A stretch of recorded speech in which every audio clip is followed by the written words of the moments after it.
Zohran Mamdani নিঃসন্দেহে এই মুহূর্তে পৃথিবীর সবচেয়ে আলোচিত ব্যক্তি। অথচ খুব করে খেয়াল করলে গোটা বিশ্বের বেশিরভাগ মানুষই এই জোহরান মামদানির নাম আমেরিকার রাজনীতিতে উচ্চারিত হতে দেখেননি বা শোনেননি। অথচ তিনি নিউ ইয়র্ক সিটির মেয়র নির্বাচিত হয়েছেন। এই জোহরান মামদানি কে? কিভাবে তিনি আমেরিকার রাজনীতিতে ঠাঁই করে নিলেন? কেন, কার ভোটে তিনি নির্বাচিত হলেন? বাংলাদেশের রাজনীতির সাথে জোহরান মামদানির যে রাজনৈতিক এই জয়, তার কি কোনো মিল খুঁজে পাওয়া যায়? বিশ্লেষণ করব দি বাংলা পালসের আজকের আয়োজনে। সবাইকে স্বাগত জানাই। সর্বপ্রথম একটি পরিসংখ্যানের দিকে আপনাদের চোখ বোলাতে বলবো। জোহরান মামদানি যখন তার নির্বাচনী প্রচারণা শুরু করেন তখন তার জনপ্রিয়তা ছিল মাত্র 1%। অথচ বছর ঘুরতে না ঘুরতেই জোহরান মামদানি নিউ ইয়র্ক সিটির মেয়র নির্বাচিত হলেন। কারা তাকে ভোট দিল? আমরা যদি ভোটের পরিসংখ্যানকে একটু আমলে নেই তাহলে দেখতে পাবো 18 থেকে 24 বছর বয়সী ভোটারদের মধ্যে তিনি 77% ভোট পেয়েছেন। অর্থাৎ অন্যান্য প্রার্থীরা যা পেয়েছে মোট 23%, জোহরান মামদানি একাই পেয়েছেন 77%। 25 থেকে 29 বছর বয়সী ভোটারদের ভেতরে জোহরান মামদানি পেয়েছেন 79% ভোট। 30 থেকে 39% ভিতরে তিনি পেয়েছেন 68% ভোট।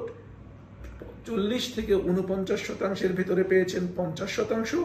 50 থেকে 64% ভেতরে পেয়েছেন 43% এবং 65 বছরের ঊর্ধ্বে যারা তাদের ভেতরে উনি পেয়েছেন 38% ভোট। অর্থাৎ আমরা দেখছি বয়স যার যত কম ছিল সে জোহরান মামদানিকে তত বেশি ভোট দিয়েছে। তার মানেটা কি? তার মানে তরুণদের ভেতরে তিনি যথেষ্ট জনপ্রিয়তা অর্জন করেছেন। কিন্তু কি এমন করলেন? 1 বছর আগে যার প্লাকার্ড হাতে করে রাস্তায় দাঁড়ানো মানুষেরা তার দিকে ফিরেও তাকায়নি, তার সাথে কথা বলতে চায়নি, তার কথা শোনেনি, তারাই 1 বছর পরে জোহরান মামদানিকে মেয়র হিসেবে নির্বাচিত করল। আমরা দেখে আসি তার নির্বাচনী প্রচারণা এবং ভোট পাওয়ার উল্লেখযোগ্য কয়েকটি দিক। প্রধান দিকটি ছিল কার্যকর সোশ্যাল মিডিয়া প্রমোশন। অর্থাৎ সোশ্যাল মিডিয়ায় যেহেতু তরুণরা বেশি সময় ব্যয় করে, সোশ্যাল মিডিয়াতে পরিকল্পিত সুনির্দিষ্ট প্রচারণা উনি চালিয়েছেন।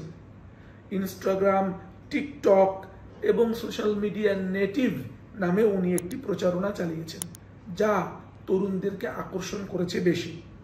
পরিষ্কার এবং প্রাসঙ্গিক নীতিমালা প্রদান করেছেন। পরিষ্কার এবং প্রাসঙ্গিক নীতিমালা বলতে বোঝায় যারা ভাড়া অ্যাপার্টমেন্টে থাকে তাদের ভাড়া স্থগিত রাখা, পাবলিক ট্রান্সপোর্টে বিনামূল্যে যাতায়াতের সুবিধা, কিংবা খুব স্বল্প মূল্যে শিশুদের সেবা নিশ্চিত করা, এমন স্পেসিফিক কিছু প্রাসঙ্গিক নীতিমালা তিনি জনগণের সামনে তুলে ধরতে পেরেছিলেন। গ্রাসরুটস বা তৃণমূল পর্যায়ে কমিটি গঠন করা। উনি স্বেচ্ছাসেবকদের একটি টিম গঠন করেন যারা তার নির্বাচনী প্রচারণায় একদম তৃণমূল রুট পর্যায়ে কিংবা মাঠ পর্যায়ে কাজ করেছেন। আসলে আমেরিকার রাজনীতিটা এভাবে নিয়ন্ত্রিত হয় না, কিংবা এভাবে কেউ ইনোভেটিভলি আমেরিকার রাজনীতিতে প্রচারণাও করেন না, কিন্তু তিনি করেছেন। প্রতিষ্ঠান বিরোধী বা অ্যান্টি এস্টাবলিশমেন্ট হিসেবে উনি কাজ করেছেন। মানে সাধারণত যারা শাসন করে, ক্ষমতায় থাকে, তাদের ন্যায়ের দিক যেমন থাকে অন্যায়ের দিকও থাকে, শাসন যেমন থাকে শোষণও তেমনই থাকে। এই ব্যাপারগুলোর পরিষ্কার পার্থক্য তিনি জনগণের সামনে তুলে ধরতে পেরেছিলেন। জনগণের দাবির সাথে একাত্মতা প্রকাশ করে সেভাবে কর্মসূচি নির্ধারণ করতে পেরেছিলেন। ঠিক যেমনটিভাবে বিএনপি কিছুদিন আগে তিস্তা বাঁচাও নামে একটি আন্দোলন করে, যেখানে 5টি জেলার হাজার হাজার লক্ষ লক্ষ মানুষকে একত্রিত করতে পারে। ঠিক সেরকম ভাবেই তিনি কাজ করেছিলেন। উচ্চ ভোটার উপস্থিতি, অর্থাৎ নিউ ইয়র্কের এই ভোটে অনেক উচ্চ সংখ্যক ভোটার অর্থাৎ বেশি ভোট কাস্ট হয়েছিল। এই বেশি ভোট কাস্ট হওয়া মানে জুনিয়র থেকে সিনিয়র সব লেভেলেই বেশি ভোট কাস্ট হয়েছে, আর জুনিয়রের ভোট উপস্থিতি যত বেড়েছে সবগুলো ভোটই প্রায় জোহরান মামদানির কোর্টে গিয়েছে, এবং সেই সঙ্গে ব্যক্তিত্ব এবং সত্যনিষ্ঠতা। জোহরান মামদানি 1 বছর আগের প্রচারণায় যেখানে মানুষ তার কথা শুনতেই চায়নি, সেই জোহরান মামদানি হতাশ না হয়ে তার মনের কথা, তার কৌশল এবং তার নীতিমালা জনগণের সামনে ক্রমাগত পরিষ্কার করার চেষ্টা করেছেন। সোশ্যাল মিডিয়া প্রমোশন, মাঠ পর্যায়ে স্বেচ্ছাসেবকদের মাধ্যমে নির্বাচনী প্রচারণা, কৌশলগত জোট, এন্টি এস্টাবলিশমেন্ট অবস্থান এবং তার ব্যক্তিত্ব সব মিলিয়ে জোহরান মামদানিকে 1 বছরের ভেতরে মেয়র পদে আসীন করলো নিউ ইয়র্ক সিটির মতো জায়গায়। গোটা পৃথিবী হয়তো কল্পনা করেনি আমেরিকায় রাজনীতিতে একজন সোশ্যালিস্ট এবং এন্টি এস্টাবলিশমেন্ট একজন মানুষ এই রাজনীতিতে নিজেকে সামিল করতে পারবেন।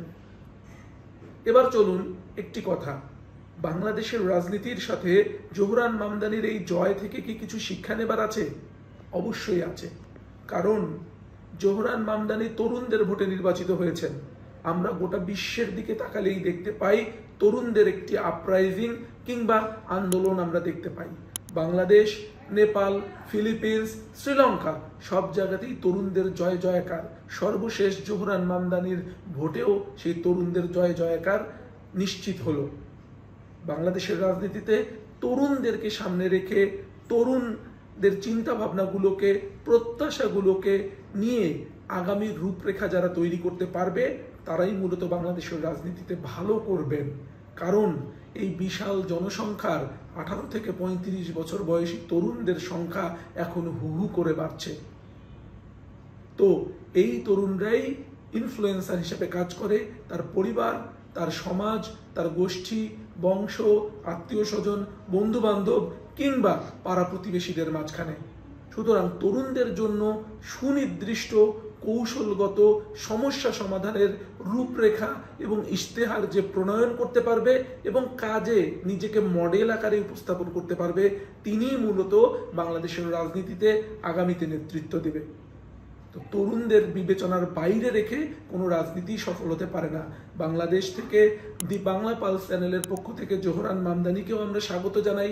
যারা নতুন যুক্ত হচ্ছেন এই চ্যানেলে সাবস্ক্রাইব করুন, শেয়ার করুন, লাইক করুন, কমেন্ট করুন এবং আপনাদের গুরুত্বপূর্ণ পরামর্শ আমাদেরকে জানিয়ে দিন। ধন্যবাদ সবাইকে।